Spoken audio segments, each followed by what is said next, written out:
আওয়ামী লীগকে দানবে পরিণত করার যে আর্থিক পুরো সাপোর্টটা এটা কিন্তু এস আলম দিয়েছে। ইসলামী ব্যাংক বাংলাদেশের মানুষের কাছে খুবই গ্রহণযোগ্য একটা ব্যাংক, এবং আমি মনে করি রেমিটেন্সের এই জায়গায় ইসলামী ব্যাংক হলো যে সবচেয়ে বেশি গুরুত্বপূর্ণ অবদান রেখে আসছে। এস আলমের বিরুদ্ধে জামাতের আমির না, আমার কাছে এরকম মনে হয়েছে যে বাংলাদেশের প্রধানমন্ত্রীর পক্ষ থেকে কথা বলা উচিত ছিল যে আমরা এস আলমকে বাংলাদেশে মানে দেখতে চাই না, বা উচিত হবে না এস আলমকে সুযোগ করে দেওয়ার।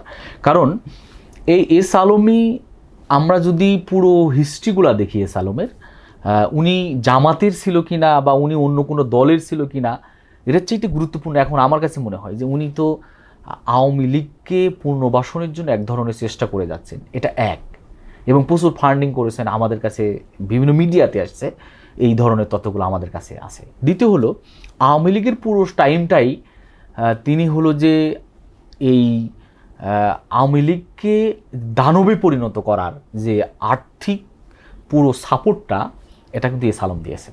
কাজেই এস আলমকে অন্য দলের ট্যাগ দিয়ে আবার নর্মাল করে ফেলা যে জামাতের উনি ছিলেন, উনি হলো যে অন্য কোনো দলের ছিল, বিএনপির ছিল বা আদার্স দলের ছিল, এটা বলার সুযোগ নাই। উনি বাংলাদেশের ম্যাক্সিমাম ইসলামিক ব্যাংকগুলোকে উনি ধ্বংস করেছেন এবং অন্যান্য ব্যাংকগুলার ধ্বংস করেছেন।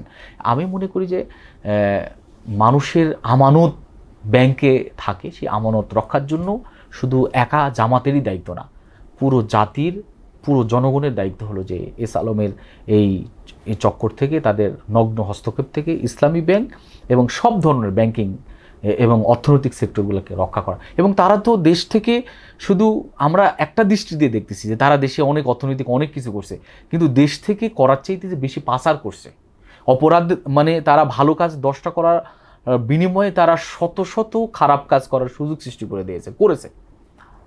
খারাপ কাজের মূল জায়গা হলো শেখ হাসিনা, আওয়ামী লীগের পুরো রিজিমকে অর্থায়ন করা। কাজেই তাদেরকে পুনর্বাসন করাটা আমি মনে করি যে যারা করে যাচ্ছেন, এক ধরনের পুনর্বাসন হচ্ছে এই সরকার করে যাচ্ছে, আমি মনে করি যে এই সরকার তার নিজের ক্ষতি নিজেই করে যাচ্ছে। এটা থেকে আমি মনে করি যে পুরো জাতির সচেতন হওয়া উচিত, প্রতিহত করা উচিত।